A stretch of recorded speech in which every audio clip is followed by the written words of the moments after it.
Кариев исемендәге яшь тамашачылар театрында премьера. Шекспирның данлыклы әсәре Ромео белән Джульеттаны сәхнәләштерәләр. Премьера алдыннан театрда гадәттәгечә эш кызу. Артистлар сәхнәгә чыгуга дулкынланып әзерләнә. Ә без ул арада алар белән сөйләшеп, кәефләрен, әзерлекләрен белешергә булдык.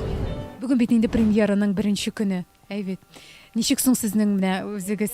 Кәефләр ничек, әзерлек җитәрлек дәрәҗәдә булды дип уйлыйсызмы? Аллаға шөкер, ул спектакль һәр вакытта җитеп бетмәгән кебек инде, ул эшли тагы да ниндидер үзеңнең рольләреңне арттырасың, роль өстендә барыбер эшлисең. Бүген эшләдем дә, чыктым да, уйнадым түгел. Ул үзеннән-үзе әкертенеп менә шулай байый ул әкертенеп. Мин уйныйм монда князьны. Дөресрәк әйткәндә, мин князь дип әйткәч, әйтәм, ничек инде мин князьны уйныйм. Бик борчылдым, әйтәм, хәзер нәрсә миңа мыеклар, сакаллар ябыштырырлар микән дип уйладым инде. Икенче көнне әйтәләр, Хәлидә апа, әйдә, иртәгә репетициягә әйтәм. Мин менә князь. Әйе, Хәлидә апа, князь син буласың ди режиссер әйтте. Шуннан соң кайтам инде, интернетны актарам, может, әйтәм, княгинядыр инде.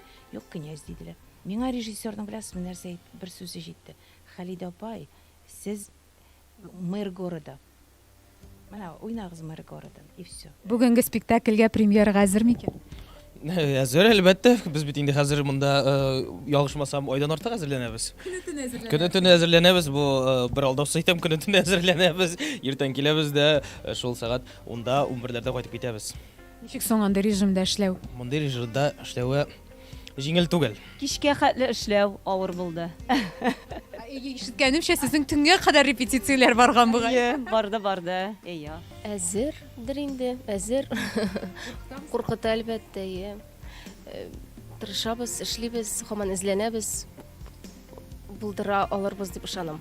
Эйсур Юлаевич, ни өчен нәкъ менә Ромео Джульеттаны сәхнәләштергә булдыгыз? Беренчедән Шекспир, был классика әсәре, шуга был театрда, яшьләр театрында ошондай бик матур һәм кызганыч пьеса, спектакль, тарих булырга тиеш дип уйланык һәм шул һөйләшүләрдән һуң килештек был пьеса турында һәм моны ниһаять бүген премьера, шуга минең уйлавымса бындай спектакль яшьләр театрында булырга тиеш. Төп рольне башкаручы Булат бүгенге премьерага әзер микән?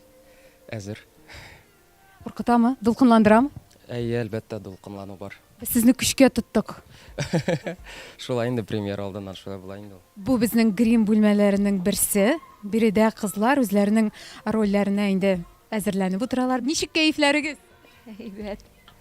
Әзерлекләр ничек? Әзерлекләр бара, Аллаға шөкер, кәефләр безнең бик әйбәт. Монда нинди рольне башкарырга әзерләнеп утырасыз? Нинди рольләр? Мин Джульеттаның әнисе Капулетти ханым ролендә. Үзегезне әзер дип уйлыйсызмы? Белмим, барыбер әзрәкенә андый курку бар, ансы. Борчылулар. Сәхнәдә ничек үземне күрсәтермен, тамашачы ничек мине кабул итер дигән шундый уйлар белән утырабыз инде. Мин менә кадагый әйтеп китте инде. Капулетти ханым кадагый ул минем. Мин Ромеоның әнисе булам. Без аның белән теге була алмый калган кадагыйлар ролен башкарабыз. Әзерлек җитте дип уйлыйсызмы? Әзерлек җитте, Аллаһка шөкер. Без бик әйбәт эшләдек. Вакытны карап тормыйча, сәгатькә карап тормыйча, көннәр буе репетировать иттек, репетициялар булды шуңа күрә. Вакыт җитте, Аллаһка шөкер. Бу һәрбер премьераны куйганда, һәрбер премьерага әзерләнгәндә дә шулай буламы? Әллә бу башкорт режиссерының гына шундый кагыйдәләреме? Юк, һәрбер спектакльне чыгарганда һәрбер режиссерның эшләү үзенең таләпләре, үзенең ниндидер бер определенный кагыйдәләре бар эшләгәндә, режиссерның инде аның менә шундый үзенчәлекле җагы бар. Ул менә безне жарата. Сәгать 10-га кадәр тотарга шулай итеп 11-га кадәр. Короче, пока что теге җиренә җиткереп эшләмибез, безне җибәрүче юк. Безнең Казан артистлары белән эшләү авыр булдымы сезнең өчен? Һәрбер театрда үзенең ниндәйдер кыенлыклары бар. Ул артистларга кайсак бәйле кайсак ниндәйдер теге постановочный вакытында ниндәйдер шул мәсьәләләр туа. Бер спектакльдә шундай катмарлы һәм кызыклы процесс. Унда бүтән әмәле буталган, теге илһамлы сактар да бар, ниндәйдер теге кыйын сактар да бар, килеп сыкмаган сактар, шуга әлбәттә был спектакльдә шулай ук репетиторлар әйткәндә төрле моментлар булды, ләкин иң мөһиме теге ниндәйдер үзеңнең идеяңды сәхнәгә сыгарып, теге шул кимәлдә үзең хыялланган кимәлдә сыгара алдыңмы, юкмы, шул мөһим дип уйлыйм инде. Бу спектакльне әзерләгәндә иң авыры нәрсә булды? Гомумән, нинди спектакль чыгарсам да, һәрбер спектакль үзенчәлекле, үзенчә авыр. Бу спектакльнең авырлыклары да булды бит инде. Бу бит инде бик шундый зур роль, кичкенә роль түгел. Төп роль, әйе. Авырлыклар булды инде, ул һаман бара авырлыклар, ләкин без изләнәбез ничектер. белән бәйле ул авырлыклар? Yo, дөрестән дә сүзләр бик күп. Хореографиягә килгәндә, хореография, миңа хореография өлешләре бик ошый. Мин хореографияны бик яратам.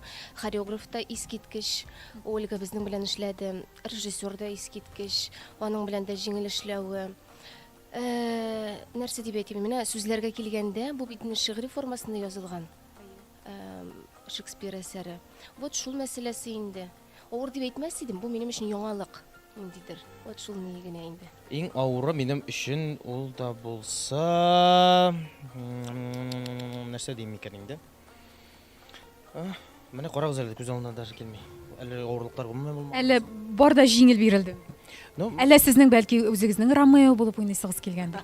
Юк, минем Ромеоны уйнысы килмәде, чөнки мин аны гомумән үземдә Ромео ролендә күрмим. Мин күбрәк яратам теге күңеллерәк, шундый комедийный рольләрне уйнарга. Шуңа күрә дә мин аның дусты. Һәм инде мин Димәк, режиссер сезне аңлап биргән бу роль. ул әлбәттә режиссер килде дә, күрде дә, карады да, сразу әйтте, все, булды, син дим, Валя. Иң авыры әлбәттә материалның шундый булуыдыр. Чөнки бу Шекспир, чөнки бу Ромео, һәм бу актер өчен бәхет һәм шул ук вакытта имтихан, бик зур имтихан. Шуңа күрә хисләр шундый. Безнең Казан артистлары белән инде бергә эшләгәннән соң, сезнең күңелегезгә аеруча хуш килгәннәре, якын булганнары да бармы инде хәзер? Ул әйтеп теге любимчиктәрдә миңа калһа, мин тырыш актерларда яратам. Улар теге ниндәйдер Безнекеләр тырышмы соң? тырыш әлбәттә. Һәм тырышлыгы булган һәм битараф булмаган актерлар охшай. Чөнки бар ул кайсак шундай актерлар, уларга сынлап та Шекспирмы ул, я булмаһа бер икенче автормы, уларга бер төрле кызык түгел. Менә бу насар күренеш. Актерлар улар сынлап та битараф булмаһалар, уларга кызык булһалар, үзләренә ниндәйдер яңы кызыклы тәҗрибә тупларга мөмкинселек тапһалар, әлбәттә, бу бик һәйбәт. Ярый, бик зур рәхмәт сезгә. Уңышлар.